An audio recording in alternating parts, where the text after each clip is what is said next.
Bueno, Hola. buenos días. Hoy tenemos entonces la primera sesión de la asignatura final de la vida y comenzamos en la mañana con la clase, la conferencia de la doctora María Antonieta Lombardi, que es por supuesto miembro de nuestra junta directiva y es médico psiquiatra y magíster licenciado en bioética. Yo creo que la mayoría de ustedes la conocen y bueno, dejo con ustedes a la profesora Lombardi. Gracias. Bueno, hoy por ahí nos van a preguntar bueno, no, pero sí dieron inicio de la vida. Sí. Este, Uno de los aspectos más importantes de este tema, para mi gusto y desde mi especialidad, es el acompañar al bien morir. El problema de la definición de bien morir es que para quién lo definimos, para el médico, lo definimos para la familia, lo definimos para el paciente, para quién definimos el término bien morir. La que sigue.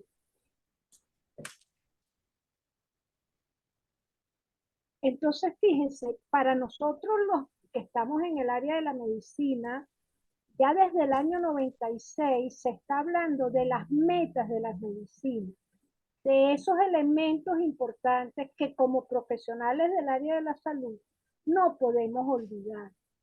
Eh, una de ellas es prevenir las enfermedades y como veíamos en el último horizonte de la bioética, más que prevenir, el promover la salutogénesis, el buscar que las personas puedan ser más sanas y puedan aprender a tener autocuidado y criterios sí, de cuidado, de vivir bien, de tener bienestar.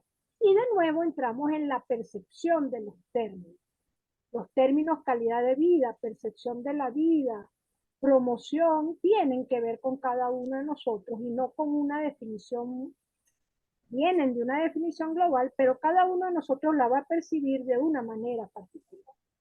Otra de las metas de las medicinas es la asistencia y curación de los enfermos y de los que no pueden ser curados, acompañarlos.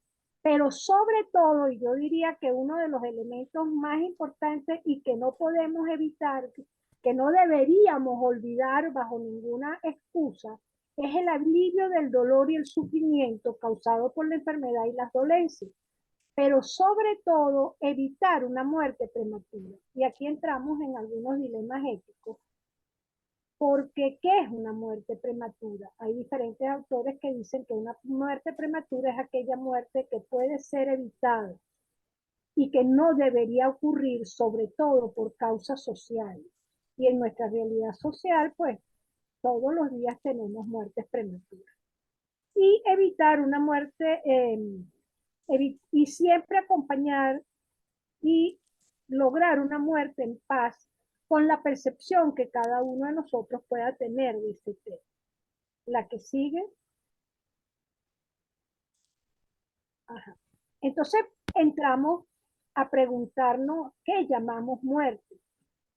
Gómez Sancho plantea que hay diferentes tipos de muerte. Él habla de una muerte social, que es el retiro o separación del enfermo de los otros antes de que se produzca la propia muerte, el abandono del paciente y la muerte en soledad. Uno de los ejemplos que este autor pone son los ancianatos. ¿Ven? Luego él plantea la muerte psicológica, que es la aceptación de la muerte en las diferentes circunstancias de la vida, que no causa sufrimiento y que es aceptada de forma libre una vez que se siente la cercanía de ella. No causa sufrimiento, el miedo a la muerte y la no aceptación de ella es un proceso que se va dando poco a poco y al final el mismo paciente se va aislando, se va introyectando, va, como dice la profe Elba, va guardando sus energías para desprenderse e irse de esto. Luego tendríamos la muerte biológica, que es la no conciencia de que los órganos dejan de funcionar y sencillamente dejamos de vivir. Y la muerte fisiológica, que acompaña la muerte biológica, que tiene que ver con el no funcionamiento de los órganos. Estas características que acabamos de plantear con los adelantos tecnológicos de la medicina, pues nos producen muchos dilemas éticos.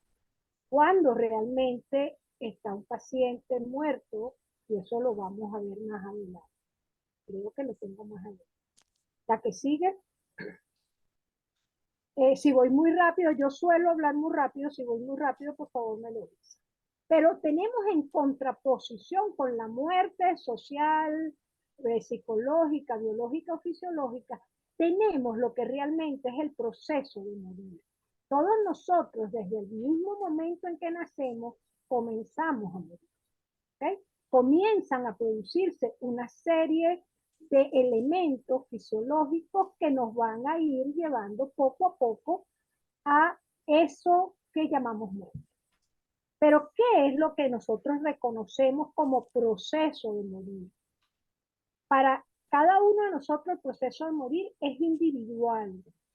Es un paso a paso que cada uno de nosotros va a interpretar de una manera muy particular. Para la mayoría de los profesionales de la salud, o de los médicos en particular, que es por lo que yo puedo hablar porque es mi área, evalúan el proceso de morir como el fracaso de la ciencia o de la economía. Cuando hablo de la economía, hablo de esa muerte prematura que puede ser evitada socialmente. Es la separación del cuerpo del alma, es el cese metabólico de las células o el cambio metabólico de las células, que va siendo progresivo. Es la pérdida del fluido del organismo, pero sobre todo es la pérdida de la capacidad para relacionarse socialmente y no poder integrar. Para cada uno de nosotros el proceso de envejecimiento va a tener unas características particulares porque tienen que ver también con la genética y la percepción de ese desprenderse, de ese no ya no conectar, que puede ser social, pero que también es producto de una demencia o de un Alzheimer o de una deprivación social producto de ese aislamiento que hacemos con los pacientes cuando sentimos que ya no podemos hacer nada por ellos. Y es precisamente lo contrapuesto al morir con dignidad. O sea, el abandonar a un paciente porque científicamente no lo podemos acompañar, no podemos hacer nada por ellos, no es precisamente lo que queremos transmitir con una muerte con dignidad. La que sigue.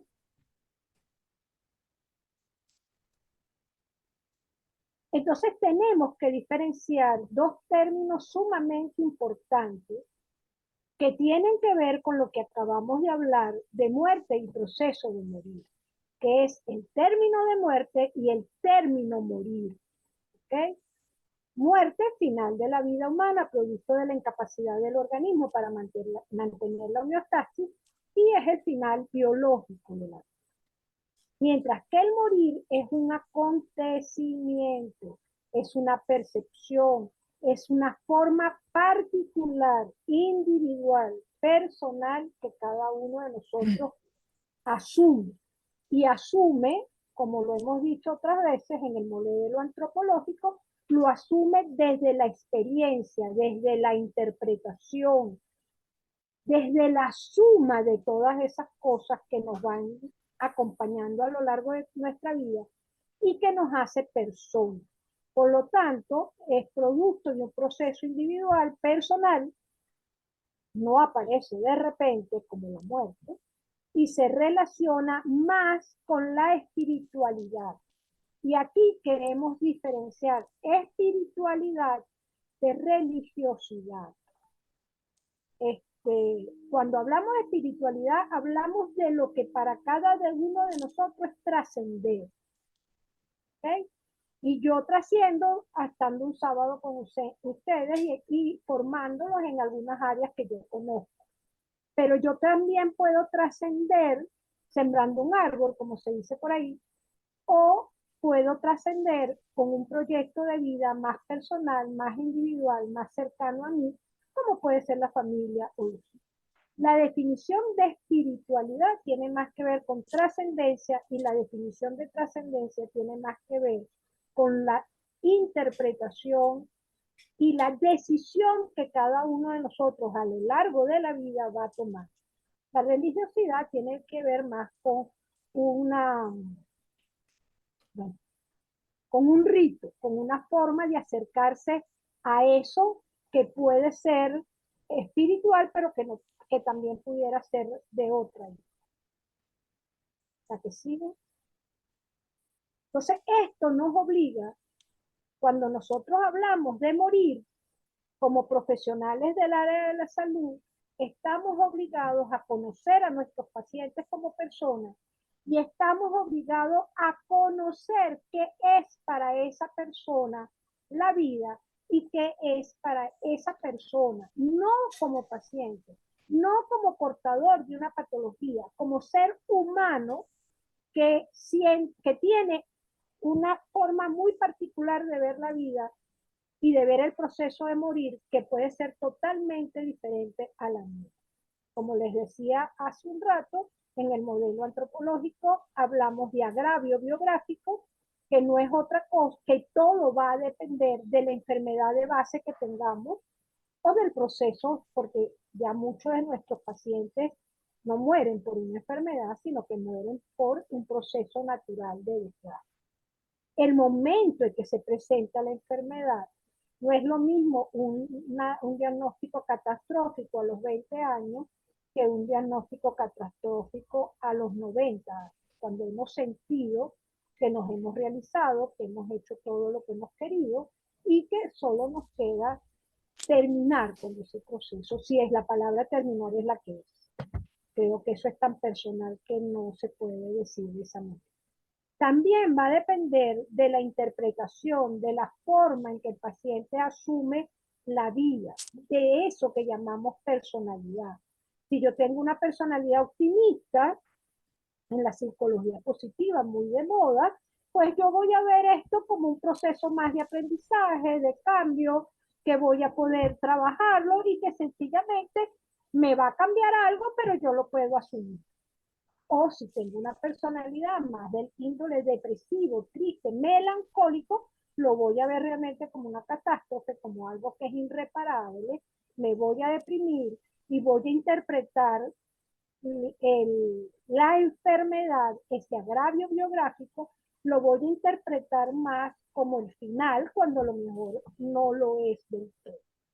Por lo tanto, cuando hablamos de los significados personales, tenemos que hablar de lo que es la vida para cada uno de nosotros y de lo que nos imaginamos que va a ser la muerte. Porque como dice Sigmund Freud, cada uno de nosotros todavía no nos hemos muerto. Por lo tanto, no podemos tener un conocimiento real de la muerte. Y la muerte se transforma en experiencias individuales.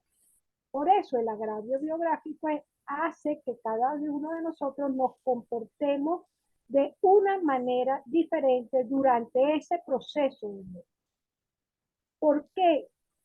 Porque a lo mejor para mí la muerte va a ser la separación de los seres queridos y eso puede ocasionar un sufrimiento muy grande por solo imaginar. Para otra persona sencillamente pudiera ser la pérdida de la posibilidad de independencia y cualquier diagnóstico, cualquier enfermedad que me haga más dependiente, entonces de alguna manera va a hacer que mi interpretación de la enfermedad se transforme en algo insoportable. ¿La que sí? Entonces, cuando hablamos del significado antropológico o el agravio biográfico, podemos hablar de varias cosas. Podemos hablar de la minusvalía biográfica, podemos hablar de la anulación biográfica o podemos hablar de la muerte biográfica. Y eso va a depender de las enfermedades. Si la enfermedad es una enfermedad aguda que va a pasar, sencillamente yo voy a tener una minusvalía y más, pasa la otra, a ver si están ahí las definiciones, Gladys, que no me acuerdo. No, regresa. Esta es la que sigue. Sí, Regreso. regresa. Ok. Ajá. Gracias. Entonces, con la minusvalía biográfica va a haber un cambio momentáneo que se va a recuperar y yo puedo volver a ser el mismo. O, por el contrario, me adapto a unas nuevas circunstancias y transformo todo mi proyecto de vida y sigo adelante. Por eso la minusvalía biográfica tiene que ver con las enfermedades agudas, con las enfermedades naturales, digamos, naturales, ese cambio normal que se da. Cuando hablamos de la anulación, el proceso es totalmente diferente. Es un proceso fluctuante que va a cambiar. Entonces, podemos seguir teniendo el mismo proyecto de vida, pero durante el proceso de enfermedad, donde voy a estar a lo mejor en cama o a lo mejor en una crisis de cualquier índole según la enfermedad, pues no voy a poder ejercer, no voy a poder conectar, pero más adelante lo voy a poder hacer. Y como va a haber una dependencia, en algún momento puedo entonces, cuando estoy bien, cuando no estoy en el proceso de enfermedad aguda, no es aguda, de esa crisis de la enfermedad, entonces yo puedo asesorar, yo puedo seguir haciendo lo que sé hacer con las limitaciones que la enfermedad, con esa anulación, no soy independiente, pero puedo seguir teniendo un proyecto de vida en los momentos en que la salud me lo permite. Y por último tenemos la muerte biográfica, que es la dependencia definitiva, donde necesito que los otros me ayuden, que los otros me cuiden.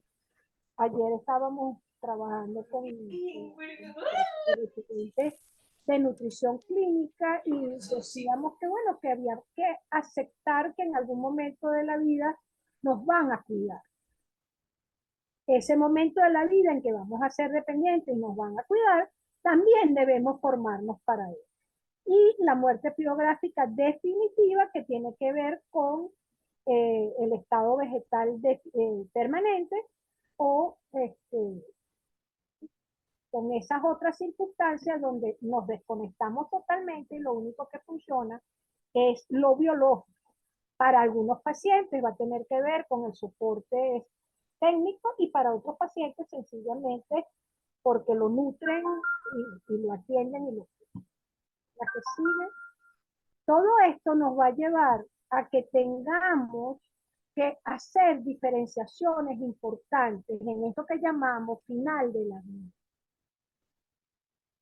Como les decía, si el final de la vida es un proceso personal, individual, que cada uno de nosotros va a tener de una manera particular, entonces tenemos que hacer diferencias muy claras porque de lo contrario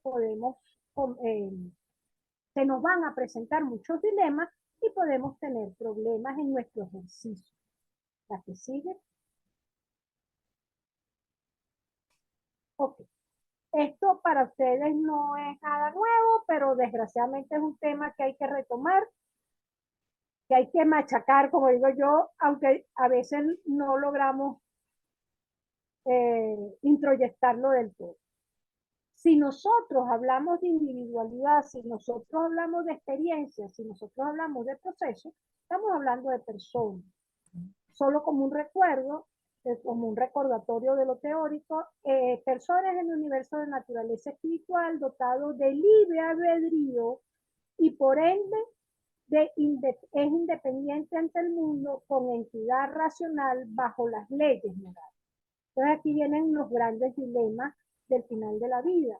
¿En qué momento nosotros vamos a considerar que porque estemos desvinculados, porque no nos podemos conectar, porque estamos en un proceso vegetal permanente, nosotros entonces dejamos de ser personas, dejamos de tener dignidad? Pues eso no es así. Por lo tanto, la muerte con dignidad tiene unas características muy particulares que generalmente en el ámbito de la medicina, cuando nosotros interpretamos la muerte como el fracaso tecnológico, solemos abandonar a nuestros pacientes a lo que pasa. Y es cuando encontramos en los hospitales esos pacientes solos, que ni siquiera, a decirlo que ni siquiera hay higiene, ni siquiera hay cuidados generales. ese se va a morir ahora. Y si nosotros como profesionales de la salud interpretamos la muerte como un fracaso, evidentemente no la vamos a querer. Entonces, ¿cuáles son las condiciones de una muerte con dignidad?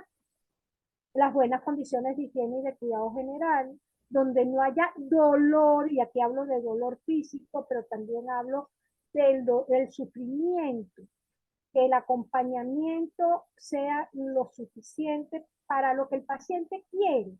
Porque muchas veces en estos pacientes que ya también ellos saben que están terminales, porque aunque uno no lo quiera decir, los pacientes lo saben antes que nosotros. Ellos se van introyectando, ellos se van recogiendo para poder desprenderse de lo emocional y poder de alguna manera pedir lo que para ellos es importante en el último momento de la vida. Pero una de las cosas que pasa es que a veces los mismos familiares se sienten muy culpables por el proceso y no son capaces de dar ese acompañamiento. Si nosotros desde lo profesional tampoco lo comprendemos, entonces la cosa se nos complica. Por lo tanto, hay que acompañar para disminuir lo más posible ese sufrimiento moral. Hay que permitir la compañía. No, ya es hora de visita. Pues no, con un paciente en estas condiciones las horas de visitas no son pertinentes, porque no sabemos en qué momento el paciente se nos va a ir, y se nos puede ir en la noche en hora de visita, sin hora de visita. Hay que acompañarlos con mucho respeto y compasión, y siempre permitiendo que ellos se puedan expresar, que ellos puedan decir lo que quieren, con interlocutores que aborden los temas de preferencia. A veces son temas muy difíciles para la familia, pero es lo que el paciente necesita, con ayuda espiritual de preferencia, dependiendo de lo que creen, en paz con sus seres queridos y sin exacerbación de la terapia.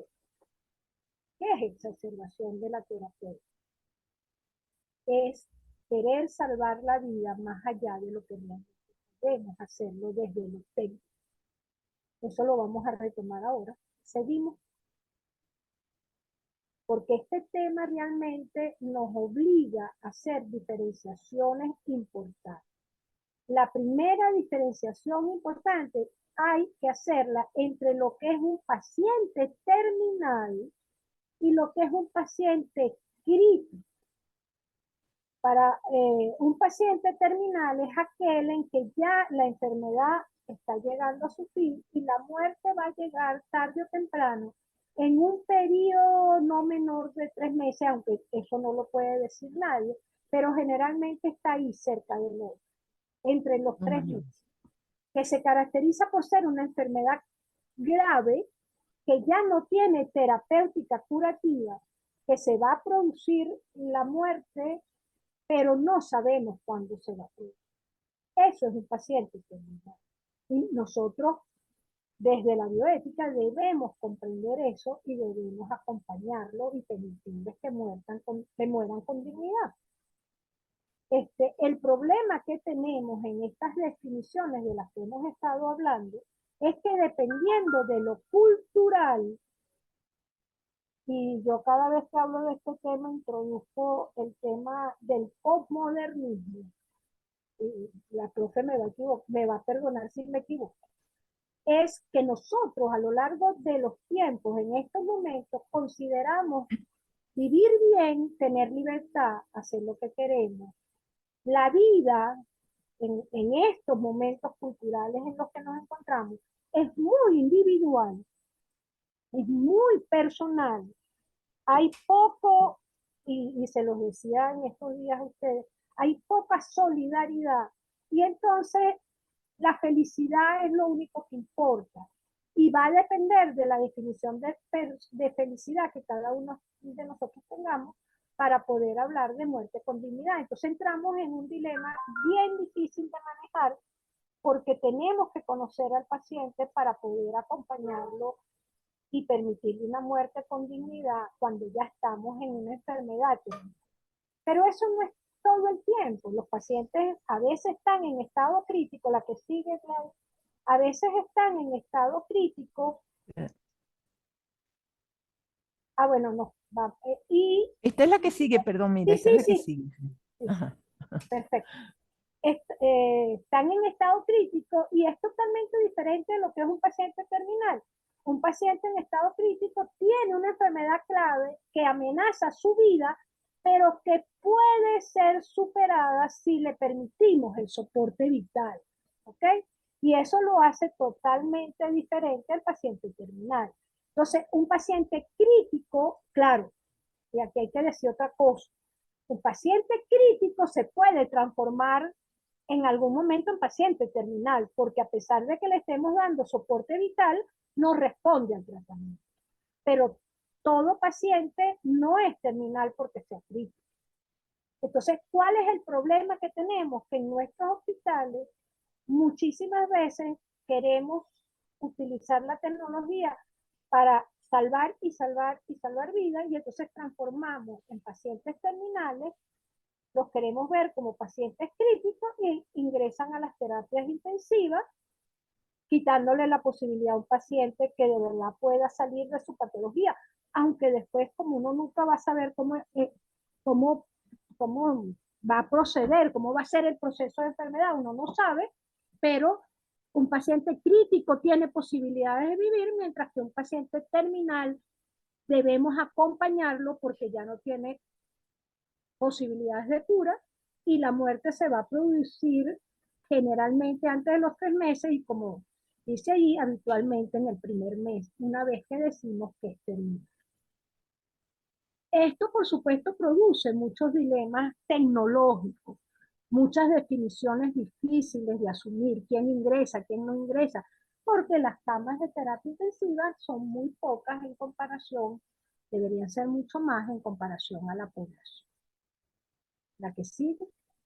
Entonces, entonces vienen los problemas dilemáticos que se presentan al final de la vida, que tienen que ver con que lo que podemos hacer tecnológicamente, que es la gran pregunta bioética de constante que yo la hago todo el tiempo, todo lo que podemos hacer técnicamente y científicamente se debe hacer.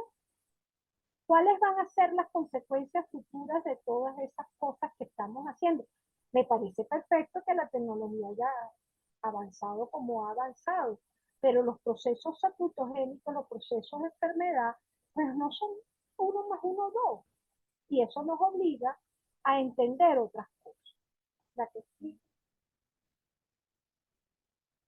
Entonces aquí viene todo el dilema de qué estamos hablando, ¿no? Estábamos hablando de pacientes críticos y estábamos hablando de pacientes. ¿Cómo hacemos el diagnóstico de muerte? Sencillamente el diagnóstico de muerte se hace de forma directa o se hace de forma indirecta.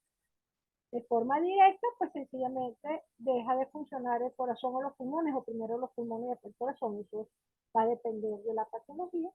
Y entonces esos pacientes pueden ingresar a cuidados intensivos y entonces van a tener soporte artificial y viene todo el otro proceso donde son recuperables o no son recuperables. Entonces, los daños irreversibles del tallo cerebral o del hemisferio cerebral que nos obliga a tomar decisiones muy difíciles en muchos momentos para suspender el soporte artificial que en algunas condiciones le estamos dando al paciente. Yo estoy segura que muchos de los que están aquí saben más de eso que yo, pero es importante cuando hablamos de muerte, estamos hablando de estos dilemas que se presentan precisamente por los adelantos tecnocientíficos que tenemos. La que sí, Ya va. no, tranquilo. Ok, aquí, no, perdón, aquí, que no me pasaba. Ok, Entonces, bueno, aquí está todo lo que es el sistema nervioso, cuáles son los elementos que van a llevar a la muerte cerebral, que no voy a entrar en eso. Yo estoy segura que ustedes saben de eso más que yo. La que sigue. Entonces, ¿qué es muerte encefálica? Que tiene que ver con toda esa otra diapositiva que les presenté. La que sigue. Entonces, fíjense, la muerte encefálica puede ser total, que es el cese permanente del funcionamiento del organismo como una totalidad. O la muerte, como es la muerte encefálica total, es la pérdida irreversible de la capacidad para integrar o coordinar las funciones del organismo físicas y mentales dentro de una unidad funcional. Esta es la definición del comité sueco, que es lo que plantea de lo que es la muerte. Sin embargo, tenemos el estado vegetativo permanente, que puede ser transitorio o que puede ser permanente. Entonces, el estado vegetativo es la muerte de una parte del cerebro con la conservación de las funciones del tallo encefálico. La anterior, Gladys, por favor, y las dos anteriores, donde está el dibujito, ahí. Entonces, fíjense, el tallo encefálico, pues, es el que hace que respiremos y que el corazón funcione. Entonces, evidentemente, si el daño no llega allí, pues nos vamos a desconectar de las funciones superiores, pero no nos vamos a desconectar de la vida va a seguir si llamamos vida el que lata el corazón y respira. Las anteriores. Próximo. Ajá. Sí, las dos que pasamos ahorita, y perdónenme que eché para atrás. Ah, más para atrás, más Aquí, para aquí, atrás. aquí. Ajá, ok. Entonces, es transitorio cuando dura un mes y el paciente se recupera y es posible que eso pase. Pero es persistente cuando está entre un mes y es producto de un traumatismo. Los pacientes cuando la muerte, el estado vegetativo es por traumatismos, pueden recuperarse, pero también es permanente y es irreversible y es cuando se da más allá de 3 meses o más de 12 meses si es traumático.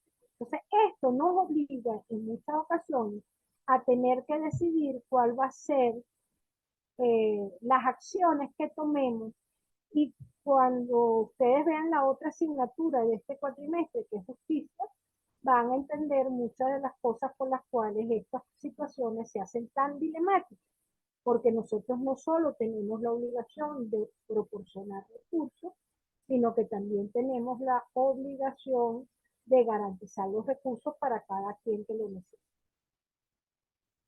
Gladys, la que sigue. Okay. Okay. Pero los criterios de muerte encefálica vienen desde hace muchos años. Para poder desconectar a un paciente en terapia intensiva, pues hay que comprender estos otros niveles, ¿no? Entonces, el informe Harvard del año 68, que es la primera vez que los especialistas se reúnen y deciden cuáles van a ser los criterios para plantear la muerte encefálica, dicen es un coma profundo con ausencia de estímulos al dolor. Hay una apnea prolongada al retirar el ventilador. Hay ausencia de reflejos encefálicos y hay una actitud postural característica. Hay ausencia de reflejos espinales, todos los reflejos los pares craneales. Hay ausencia, y el electroencefalograma es plano. Hay ausencia de los 5 primeros criterios por 24 horas, 1, 2, 3, 4 y 5, hasta la ausencia de reflejos, y hay ausencia de intoxicación por droga. Muchos pacientes pueden estar en coma profundo por droga. Entonces, esto nos hace la situación mucho más dilemática y mucho más difícil. Mientras que la Comisión Presidencial para los Estados Unidos plantea que la muerte encefálica es la ausencia de las funciones encefálicas. El paciente está en coma, no hay reflejo de los tallos cerebrales y está en apnea. Son las 3 primeras que ya habíamos dicho del informe Harvard. Pero pues es irreversible totalmente, y las situaciones que deben ser consideradas como la intoxicación por droga, la hipertermia, sobre todo en niños, hay que tener mucho cuidado porque pueden ser reversibles sin que sea, o sea, pudieran tener los 3 primeros criterios, pero van a ser reversibles por el tipo de patología. ¿Ok? Entonces, esto es un tema difícil, son decisiones difíciles que hacen que los equipos de terapia intensiva para tomar estas decisiones siempre lo hagan por unanimidad. Y si hay un solo miembro del equipo que se resista y que considere que no se encuentran los criterios para muerte encefálica, el paciente no es desentubado. ¿Ok? Lo cual nos trae, como les decía hace un rato, todos los otros dilemas de la obligación que tenemos como profesionales de la salud de cuidar los recursos y de darle a cada quien lo que necesita en el momento que lo necesita. Adelante, Gladys. Yo creo que voy a terminar muy pronto, entonces nos va a quedar bastante tiempo para preguntas y respuestas o para casos, como ustedes quieran. Los voy a invitar que nos traigan casos de ustedes. Los criterios de muerte encefálica directo, como ya lo hemos dicho, la inconsciencia profunda, la ausencia de reflejo de paros craneales y la apnea, que al retiro del respirador es por 10 minutos o la administración de oxígeno por vía traqueal. ¿Okay? Esos son los criterios directos. Si existen los prerequisitos, sí, existen y hay que considerarlo. Ausencia de intoxicación por drogas, como ya lo vengo. ¿Por qué les digo esto? Porque muchas veces creemos que los pacientes están en muerte encefálica y son reversibles, porque esto es un tema muy difícil. Las hipoxias, los shocks y los problemas metabólicos severos o la presencia de causas determinadas. Pero siempre el protocolo de Harvard, que es el que se está siguiendo en la mayoría de los hospitales, nos obliga a las pruebas confirmatorias. ¿Y cuáles son las pruebas confirmatorias? Los electroencefalogramas planos por 3 veces consecutivas, los gamagramas, los ecodoppler. Es importante que lo hagamos. ¿Por qué es importante que sepamos esto? Porque muchos de estos pacientes pueden ser donantes de órganos y hay que conservar y hay que estar seguro de que el paciente está en muerte encefálica y que puede ser donado. Los indirectos son las evidencias de por lo menos durante 15 minutos consecutivos de la pérdida de la conciencia con ausencia de respuesta a estímulo doloroso, lo hemos dicho, ausencia de pulso y de llenado capilar, ausencia de movimiento respiratorio y relajación muscular y ausencia de líquidos. Ustedes me perdonan que sea yo la que esté dando este tema, pero yo estoy segura que muchos de ustedes conocen más. La que sigue, Gladys. Entonces, los estados vegetativos permanentes son, como voy a repetir, me voy a poner fácil. Ausencia de conciencia de sí mismo y del entorno e incapacidad para restaurar, interactuar con otros. Ausencia de respuesta sostenida, reproducible, propositiva, voluntaria al estímulo visual, auditivo, táctil y no activo, ausencia total del lenguaje expresivo y comprensivo, estado de vigilia intermitente. Recuerden que estos pacientes en estado vegetativo tienen en los electros, se ve cuando duermen y cuando despiertan, aunque no puedan conectar. Preservación de la actividad hipotalámica y del tronco encefálico, porque respiran y tienen latidos que permiten sobrevivir con atención médica y cuidados particulares, incontinencia de esfínteres y preservación de los reflejos en los pares craneales y espinales. Fíjense que es una situación totalmente diferente a la anterior. La anterior, el paciente necesita del soporte y el retirar el soporte va a desencadenar el fin de la vida. Mientras que estos pacientes pueden vivir por sí solos si se les proporcionan los cuidados necesarios para ello. Se les alimenta, se les mantiene cómodos, sin frío, sin calor, se les da de comer y pueden sobrevivir por varios años. lo cual hace que en algunos momentos se presenten los dilemas de cuándo dejar de acompañar a un paciente en estas condiciones o cuándo suspender el soporte vital de un paciente con muerte encefálica. ¿Ya que sí? Ya. Ok.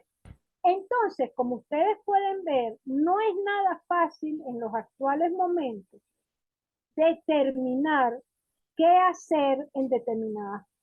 Estoy hablando repetido, hoy no estoy nada bien. Tomar la decisión de qué hacer con un paciente. Si nosotros volvemos al principio de lo que hemos venido conversando hasta ahora, que la vida se va transformando en un proceso poco a poco, que tarde o temprano nos va a llevar a la pérdida de las capacidades para vivir, sea porque necesitamos que nos acompañen y nos cuiden del todo, o sea porque la enfermedad no nos permite estar constantemente activos. Entonces tenemos problemas dilemáticos importantes en lo que es el proceso. Como ya hemos dicho, el proceso es un paso a paso. Adelante, Gladys. Entonces, ¿qué nos está sucediendo? Con la tecnología y con la experiencia que con la interpretación que la mayoría de mis colegas tienen de lo que es la muerte como un fracaso. Claro, también debemos decir que desde muy niños hemos oído que mientras hay vida hay esperanza, y si nosotros, como dice Freud, no podemos proyectar lo que va a ser la muerte de nosotros, porque ninguno de nosotros ha muerto, y entonces la muerte se transforma en soledad, en abandono, en experiencias psicológicas. Entonces tenemos el problema de la distanasia. ¿Qué es la distanasia? La distanasia es la prolongación innecesaria del proceso de morir mediante la propuesta y utilización de medidas terapéuticas de soporte vital en un momento en que no tienen sentido. ¿Ok? Por eso toda la explicación anterior de lo que es muerte encefálica y de lo que es muerte vegetal y lo que es estado vegetativo. Y lo que es todo lo que hemos hablado hace un rato. También la distanasia la conocemos como ensañamiento terapéutico, que es hacer de todo, aunque ya sabemos que el paciente no va a responder. Es encarnizamiento, se llama también encarnizamiento terapéutico, desproporcionalidad terapéutica o prolongación del proceso de muerte. La distanasia es un dilema ético. Fíjense, si nosotros interpretamos y conocemos y retomamos lo que yo les hablaba hace un rato de lo que es muerte con dignidad, la definición de muerte con dignidad, además de darle todas las condiciones y todos los acompañamientos y todo lo que decíamos allá, permitirle que tengan a la familia, permitirle que no sufran, que no tengan dolor, que no tengan frío, que puedan hablar del tema que quieran. En muchísimas ocasiones nosotros sentimos que todavía hay algo que hacer y queremos hacerlo. Por lo tanto, obligamos a esos pacientes a estar sometidos a una terapéutica que ya no tiene sentido ni para el paciente ni para la familia. Y eso es un dilema importante. Las que sigue. Entonces, ¿cuáles son las consecuencias de la distanasia? Hacer que un proceso que puede ser de forma natural, tranquila, acompañada de sus seres queridos, hablando de las cosas y comiendo o estando hasta en su casa, que de eso tenemos mucha experiencia. Pacientes que dicen quiero morirme en mi casa, quiero irme a mi casa, y por medio de la distanasia, no, no, y no se pueden ir, y no se pueden ir. Y la familia muchas veces no comprenden esto y haga todo lo que se puede hacer, y si es por dinero, aquí está. Entonces obligamos a un paciente a un sufrimiento insoportable, a un sufrir sin necesidad. Entonces, las consecuencias de la distanasia, del prolongar la vida sin necesidad, continuidad es prolongar el proceso, creación de falsas expectativas a los familiares y excesivos gastos que muchas veces hacen que las familias queden en la vida, lo cual nos obliga a tener muchos cuidados, ¿no? Hay un ejemplo que a mí me impactó mucho, que era una niña que había tenido un traumatismo en una piscina que de antemano se sabía que estaba en muerte vegetal y sin embargo los médicos fueron dando esperanza, esperanza, esperanza, esperanza, la familia vendió la casa y entonces pues quedaron desamparados los otros niños porque la niña tarde o temprano estaba en estado muerte encefálica y tuvieron que desconectarla como se dice en el argot. Entonces, ¿qué principios estamos, eh, cómo se dice? Estamos vulnerando cuando hablamos de la discanasia, de los principios colectivos. Y recuerden que cuando hablamos de los principios colectivos, estamos hablando de los principios prima facie, los cuales siempre están por encima de los principios individuales. ¿Por qué? Porque estamos haciendo un daño innecesario, estamos llevando a un sufrimiento que sí puede ser evitable. No estamos cumpliendo con las metas de la medicina, con la única esperanza de que mientras hay vida, hay esperanza. Y eso no es justo. Pero sobre todo con lo costoso que son estas medicaciones, estos tratamientos, estamos quitándole la oportunidad a otro paciente que reciba lo que necesita en el momento que lo necesita. Entonces, yo siempre que hablo de los principios colectivos o prima facie, yo digo que ellos matan a cualquier otro principio importante. Otro principio prima facie es el principio de guardar el secreto profesional mucho más allá de la muerte. ¿La que sigue? Ok. Entonces volvemos a las condiciones de muerte con dignidad y debemos retomar lo que es muerte con dignidad. ¿La que sigue? ¿Cuál, eh, ¿Cuál es la muerte con dignidad? Evitar el prolongamiento o la distanasia, es lo que conocemos como antidistanasia, pero aquí tenemos otros dilemas que cuando la profesora hable en el tema que viene, tenemos que enfrentar. Fíjense, si desde la concepción cultural posmoderna que tenemos los seres humanos de lo que es la vida, de lo que es la felicidad, pues nosotros todos, absolutamente todos, estamos en contra del sufrimiento. Y tenemos definiciones individuales de lo que eso es. Entonces, cuando nosotros desde lo personal, desde lo individual, consideramos que la muerte tiene tales o cuales características, entonces nosotros comenzamos desde adentro también a tener una prolongación del proceso de morir personal. Entonces nos empezamos a cuestionar vivir así para qué, hacer esto para qué, y si nos encontramos con una familia que también está en lo mismo, que la culpa no permite acercarse al proceso de morir, al acortamiento del proceso de morir, pues nosotros vamos a, sin darnos cuenta, hacer lo que de verdad prolonguemos sin necesidad el proceso de la muerte de nuestros pacientes.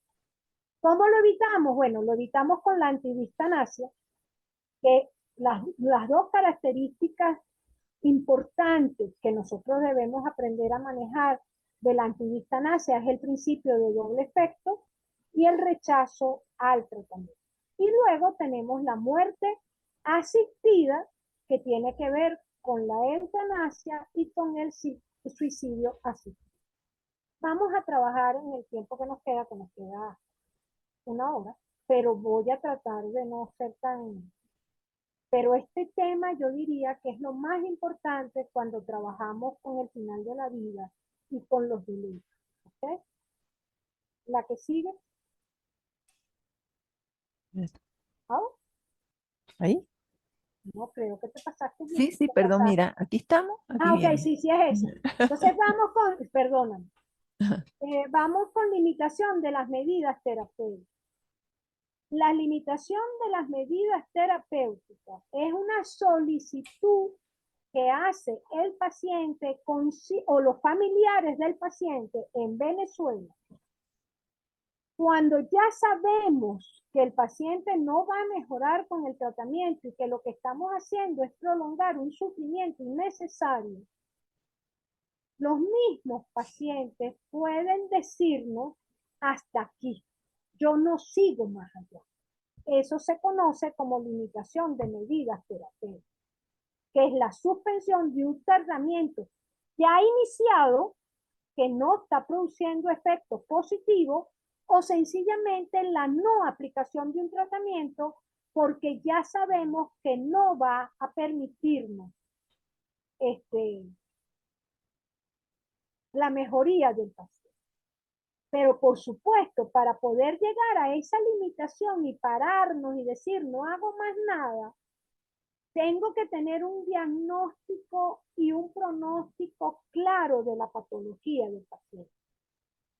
Yo no puedo decir, ya no tengo nada que hacer si no sé qué es lo que tiene el paciente. Si no lo he calificado como un paciente terminal.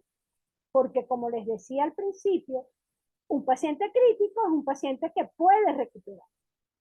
Entonces, no es válido hacer limitación de medida terapéutica si no tengo un diagnóstico y un pronóstico claro de lo que está sucediendo con el paciente. Pero lo que les decía hace un rato, el equipo de las unidades o los equipos de las unidades críticas, llámese cuidados intermedios, llámese eh, pabellón, llámese terapia intensiva, esos equipos unánimemente tienen que estar de acuerdo para hacer la limitación de medidas terapéuticas. Debe estar el consentimiento. Si el paciente ya no puede decirlo por sí mismo, los familiares deben estar unánimemente de acuerdo. ¿Ok? Y en este caso de la limitación de medidas terapéuticas, priva el interés del paciente, que el paciente no siga sufriendo y esa prolongación de la muerte no se transforme en algo innecesario. ¿Cuáles son los principios que privan o que, fíjense, yo les hablaba de la distancia, los principios que infringimos son los principios colectivos, pero para poder proceder a la limitación de medidas terapéuticas, entonces priva el principio de autonomía del paciente. ¿Cómo va a manifestar este principio de autonomía del paciente? Lo puede manifestar de muchas maneras, ¿ok? Lo puede manifestar con el testamento biológico o la decisión de medidas anticipadas. Ana, cuando comencemos la discusión, nos podrá ayudar un poco más. En Venezuela, el testamento biológico es sí y solo sí legal si se notaría, ¿ok? Si está notariado. El problema que tenemos con los testamentos vitales es que no es una medida, la limitación de medidas terapéuticas por testamento biológico, para muchos de los profesionales de la salud, no es algo que lo aceptan con facilidad. Y hubo una vez que yo me reía mucho hablando de este tema, y yo le decía, casi que hay que agarrar el Harrison, los médicos me van a entender.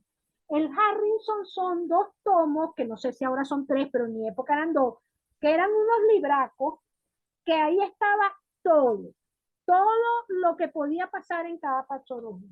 Y entonces yo les decía, pero el problema con el testamento biológico, cuando el médico tratante no acepta esta disposición, es que casi que hay que escribir las letras chiquitas del Harrison para que no se agarren de ninguna parte y decir, eso no está notariado.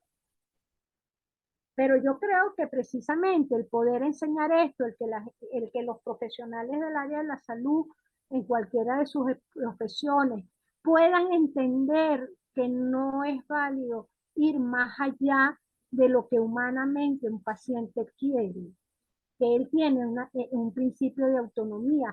que lo puede dejar por escrito o lo puede dejar a través de los familiares. Muchísimas veces uno habla, los padres de uno, cuando nos tocó a nosotros, pues nos decían, si pasa esto, no lo hagas, yo no quiero esto, yo no quiero aquello, esto no es lo que yo quiero.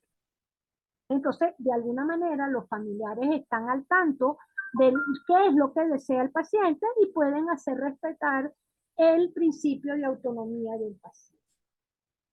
Evidentemente, uno de los elementos primordiales para poder aceptar la limitación de medidas terapéuticas, además de las que yo les acabo de nombrar, es estar claro que ese paciente, cuando firmó su testamento biológico y lo notarió, o cuando hablaba con sus familiares de lo que él decidía que pasara en el momento que llegara a una enfermedad terminal, estuviera consciente y capaz para tomar la decisión. Y eso es una condición indispensable para poder trabajar o poder cumplir la limitación de medidas terapéuticas por deseo del paciente. No son fáciles estas decisiones. Cuando estas decisiones se toman, así como el equipo terapéutico tiene que estar unánimemente de acuerdo, los familiares deben estar unánimemente de acuerdo. Basta un familiar que diga que hay que seguir haciendo, hay que seguirla haciendo. Basta un profesional del equipo de salud que diga no es momento para desentubar, no es momento para eso. Entonces, para evitar la prolongación del proceso de morir, una forma es la limitación de medidas terapéuticas, porque lo pide el paciente, lo deje por escrito, o porque la familia los conozca el deseo del paciente y lo haga cumplir, o la familia unánimemente lo pida. La que sigue. Ok. Entonces, para limitar las medidas terapéuticas, sea por, como les decía, porque lo pide la familia, lo pide el paciente, debemos estar claros y debemos diferenciar qué llamamos medidas terapéuticas y qué llamamos y cuáles son las que no podemos dejar de cumplir. Limitar perdón muchachos, limitar las medidas terapéuticas. ¿Me dan un minuto para buscar un vaso de agua? Sí, sí. Toma agua.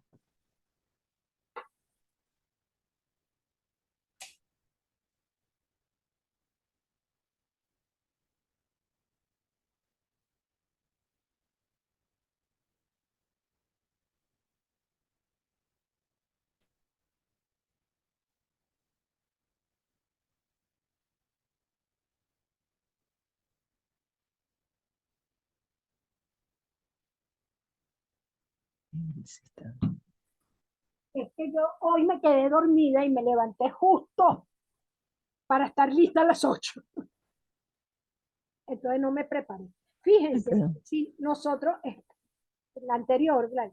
Si No, ya nosotros está, ya vamos, está. Sí. okay, si nosotros vamos a limitar medidas, nosotros tenemos que estar muy claros cuáles son las medidas que vamos a limitar. No podemos limitar las medidas ordinarias. Recuerden lo que yo les decía al principio de lo que es características o condiciones de una muerte con dignidad. Si nosotros lo que queremos evitar es el sufrimiento del paciente haciendo antidictanasia, evitando el proceso a morir, tampoco los podemos desamparar. Entonces, uno de los dilemas más importantes con la suspensión de las medidas de soporte en los pacientes en estado vegetativo permanente es que se suspenden todas las posibilidades de sobrevida, entonces, los vamos a dejar morir de hambre. Sabemos que ellos no están sintiendo, pero es verdad que no están sintiendo. Entonces empiezan los dilemas, ¿ok? Entonces, ¿qué llamamos medidas ordinarias? Terapéutica abundante que puede ser aplicada para muchos casos. Medidas extraordinarias, terapéuticas escasas, aplicables a pocos casos, necesarios para salvar vidas. Entonces hay que tener, por justicia distributiva, muy claro ¿quién tiene más probabilidad? Yo sé que es muy difícil volverse Dios, uno no es Dios, uno usa las estadísticas para hacer lo mejor posible el trabajo, pero evidentemente hay condiciones que uno sabe que son irreversibles. Que la terapéutica sea de bajo costo y entonces no hay ningún problema que yo le dé eso al paciente. Es extraordinario la terapéutica de altos costos aplicables a pocas personas. Entonces, si yo sé que el paciente es terminal, si yo sé que no lo voy a ayudar, estoy incumpliendo otro principio. Las medidas ordinarias es un tratamiento aceptado clínicamente, que está más que probado, mientras que los tratamientos experimentales pasan a ser extraordinarios. Aunque muchas veces con los pacientes en capacidad de tomar decisiones, bueno, no hay más nada que hacer, y hay un tratamiento experimental, yo dejo que lo apliquen. ¿Ok? Ya, y volvemos a lo mismo, autonomía del paciente y de la familia. Las técnicas son habituales, no son invasivas, no son agresivas, son para proporcionarle comodidad al paciente y mejorarle un poco las condiciones, mientras que en las medidas extraordinarias las técnicas son poco habituales, son muy agresivas y muy invasivas. Eh, en las medidas ordinarias pongo el tratamiento, espero un tiempo y va a proporcionar el efecto, mientras que las extraordinarias, una vez que las implemento, no las puedo desconectar. Y las ordinarias son obligatorias porque le van a dar calidad de vida en ese último momento al paciente. Va a permitir que el paciente muera con dignidad, mientras que en las extraordinarias van a ser permanentes, son opcionales y el quitarlas van a ocasionar la muerte en muchos casos. Entonces, fíjense lo difícil, si bien muchos de nosotros hemos estado en condiciones de pedir limitaciones en medidas terapéuticas o de explicar a lo que se refieren la limitación de medidas terapéuticas, y yo soy de las primeras que creo que el paciente tiene derecho a morir como él lo considera. También los médicos tenemos que cuidar otras cosas como el principio de justicia distributiva. Pero entonces eso nos obliga a estar claro que una muerte con dignidad nos obliga a las medidas ordinarias. ¿Alguna pregunta hasta aquí? Ok, seguimos. La que sigue. ¿No? Entonces, ¿qué podemos nosotros hacer para que un paciente muera con dignidad? Morir en la casa. ¿Qué ha venido pasando? Que los cambios de paradigmas culturales en el modernismo y en el postmodernismo ha llevado a que la muerte se realice más en los hospitales llenos de tecnología, y eso ha llevado a la prolongación del proceso de morir. Yo no sé si se me olvidó o se nos pasó el doble efecto. Si yo estoy de acuerdo con la limitación de medidas terapéuticas, a lo mejor se me olvidó poner yo la transparencia. Porque... No, ahí está, te la puse. Ah, no, no, pero la definición. Ah, ok, ok, perdón. No, pero tranquila, déjala ahí. Si no la puse, déjalo ahí. A lo mejor viene ahorita, vamos a ver. Ah, bueno. Pero yo la digo, no hay problema. Tranquila, No, porque este es rechazo al tratamiento, la que viene. esa, Ajá. que es lo que le estoy diciendo, morir en la casa, entonces viene el rechazo al tratamiento y ya se lo había dicho, pasa la transparencia, que seguro viene por ahí. Ok, entonces para que un paciente pueda rechazar el tratamiento, es importante que esté competente. Para que un paciente pueda hacer un testamento biológico vital y notariarlo, tiene que estar consciente. ¿Okay? Entonces, tenemos limitación de medida terapéutica por parte de los profesionales y tenemos el rechazo al tratamiento por parte de la familia o del paciente. ¿Qué llamamos? ¿Qué es importante en el rechazo al tratamiento? Que el paciente sea competente mentalmente, que el médico respete el derecho que tiene el paciente a decir hasta aquí, y sobre todo que significa para el paciente una carga y un sufrimiento que no quiere vivir. ¿Ok? El problema de este tipo de cosas, como les decía desde que empecé a hablar, y lo voy a repetir hasta que me canse, es la interpretación que cada uno de nosotros tiene de lo que es vivir con felicidad. Si mi definición de vivir con felicidad es ser independiente hasta el último momento, para mí cualquier patología que me haga dependiente va a representar un sufrimiento insoportable y me va a llevar a decir hasta aquí. Y el médico debe respetar. Entonces, ¿de qué se trata esto? Si he podido vivir con calidad de vida, también debo poder morir con calidad de vida. Entonces, el médico puede hacer una limitación de medida terapéutica porque ya no hay mucho que hacer, pero también el paciente puede decir, yo no sigo este juego, yo me quedo hasta aquí y que sea lo que tenga que ser. ¿Ok? Y a esto, entonces, en vez de llamarlo limitación, lo llamamos rechazo. Tiene que ver con lo mismo, pero tiene estas dos condiciones.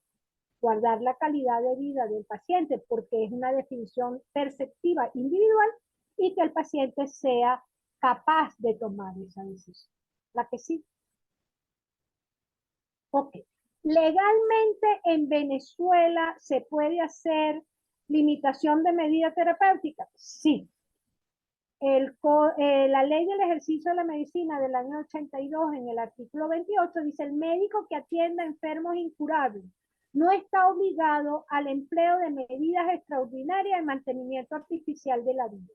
Cuando se hace la nueva edición de la ley del ejercicio de la medicina en el año 2011, el artículo cambia al número 29 y dice: el ingreso y la permanencia de los enfermos o enfermas en las unidades de cuidados intensivos deberá someterse a normas estrictas de evaluación destinadas a evitar el uso injustificado, inútil y dispendioso de los servicios en afecciones que no los necesiten, y en la asistencia de los enfermos o enfermas incurables en etapa final de su padecimiento.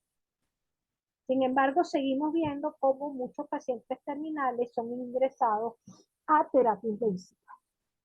El Código Deontológico Médico del año 2003, en el artículo 82, dice: el enfermo terminal no debe ser sometido a la aplicación de medidas de soporte vital derivadas de la tecnología, las cuales solo derivan de una prolongación a la agonía y no para la preservación de la vida.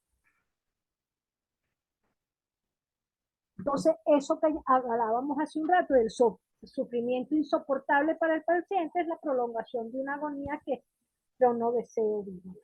La que sigue: desde el punto de vista religioso, la religión católica acepta la limitación de medidas terapéuticas o el rechazo al tratamiento.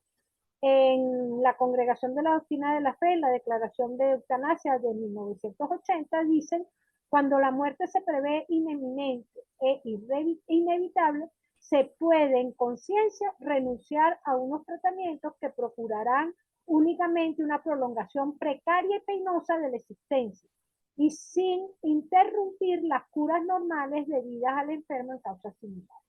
¿Ok? O sea, ¿cuáles son esas curas normales? Las medidas ordinarias: higiene, alimentación, compañía, etc., como se nos decía al comienzo. Las religiones judeos, ellos ante todo buscan salvar siempre la vida,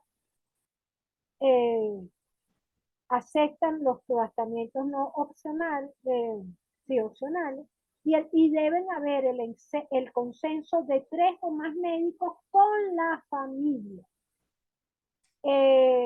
En las religiones musulmanas y protestantes, eso es una decisión médica, y si el médico decide, bienvenido sea. Y los budistas condenan la distancia. Los budistas creen en la felicidad ante todo y el no sufrimiento ante todo. Por lo tanto, cualquier cosa que prolongue la vida y prolongue el sufrimiento es condenada. La que sigue. A ver, que aquí venía. Luego tenemos como antidistanasia el principio de doble especie. fíjense, el principio de doble efecto es una terapéutica que le va a proporcionar calidad de vida al paciente, pero que a la larga va a proporcionar algo que no es compatible con la vida.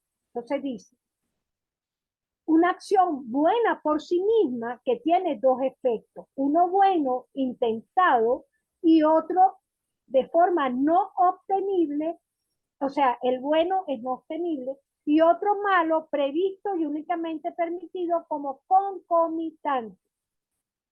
Puede ser lícitamente llevado a la práctica si existe una razonable proporción entre el bien intentado y el mal no evitado.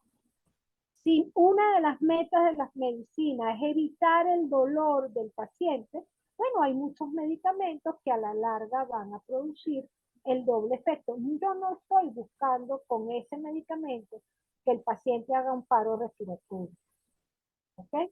Yo lo que estoy buscando es que no sufra, que no tenga un dolor que por ser una enfermedad terminal es insoportable, es irreversible y lo está llevando a no tener calidad de vida en el último caso.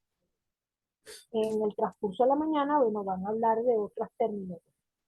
Entonces, el principio de doble efecto, el ejemplo que yo uso siempre es la morfina porque es el que a mí se me da más fácil, más no es el único, ¿ok? Hay medicamentos que uno los administra sencilla y llanamente para hacer bien al paciente y que tienen efectos concomitantes y que uno no los y que uno sabe que los tiene y que uno los conversa con el paciente y el paciente lo hace. ¿Okay? Lo que es importante en todo esto es que nosotros cumplamos con la meta de la medicina, de evitar una muerte prematura, de evitar un sufrimiento y un dolor evitado. Y estoy repitiendo las palabras, pero bueno. La que sigue. Entonces ahora vamos con la muerte asistida. La que sigue. Tema difícil para mí, les cuento. La muerte asistida tiene dos cosas que podemos hacer. El suicidio asistido y la eutanasia. El suicidio asistido es el entrenamiento que una persona con conocimiento le da al paciente, pero lo debe cumplir el paciente. Entonces, el suicidio asistido es la inducción de la muerte por el propio paciente terminal o crónico severo con un sufrimiento, con mucho sufrimiento que no hace sino solicitar la muerte, pero lo entrenamos más, lo ayudamos más, no lo hacemos nosotros. Por eso se llama suicidio. Si ustedes vieron la película Mar Adentro, ese es el mejor caso de suicidio asistido. Cuando lo vienen a buscar en la ambulancia, el sobrino lo ayuda y es llevado a un sitio particular donde el veneno o la medicación en alta dosis, porque no necesitamos que es veneno, está en un vaso. ¿Por qué? Porque él puede retractarse de la decisión y no tomarse el medicamento o el veneno. Y por eso se llama suicidio, porque lo hace el mismo paciente. Mientras que la eutanasia es la inducción de la muerte realizada por el médico o el enfermo terminal con dolor o sufrimiento que lo ha solicitado reiteradamente. Sin embargo, la doctora va a dar ese tema a las 10. Sin embargo, aquí es sumamente importante, no porque el paciente lo pida reiteradamente, el paciente quiere morir. Hay muchas otras condiciones importantes para considerar que el paciente es terminal y que tiene mucho dolor y que la eutanasia es factible. La que sigue. Perdón. No, tranquila. Ok. Ajá. Yo terminé. Nos quedan media hora para preguntas o para discutir cosas que ustedes quieran discutir. Pero quiero retomar un poco el tema de eutanasia sin adelantarme a lo que va a hablar la doctora. en la mayoría de los países del mundo donde la eutanasia es legal, no es tan sencilla como uno lo ve. Tienen que cumplir una serie de parámetros y de leyes y deben pasar por comité que de verdad no es tan sencillo decir, pedirlo. Debe, el equipo, por lo menos en Holanda, el equipo que acepta y diagnostica que el paciente está en condiciones como para practicar la eutanasia y tiene derecho a ella, tiene que ser un equipo totalmente diferente al equipo terapéutico que ha tratado al paciente hasta ese momento. La eutanasia no es un proceso que uno dice, bueno, sí se produce. Y solo hay 2 países en el mundo donde la eutanasia puede ser practicada por personas que no son médicos. Una de ellas es Canadá. Y han de demostrar que la persona que lo hace no tiene intereses particulares. ¿Qué quiere decir? La conexión se me está haciendo Sí, inestable. porque no apagas la cámara, porque no apagas la La voy a cámara. pagar, la voy Sí, a pagar porque se está y ya poniendo tienes una inestable. mano levantada por allí. Ok, Ajá, ya voy. ajá. Entonces fíjense que a pesar, y yo en lo personal y como médico, bueno, estoy terminando de escribir un artículo donde ustedes lo van a ver en la próxima clase con Elizabeth, que es que no necesariamente porque el paciente lo pide, el médico lo debe aceptar.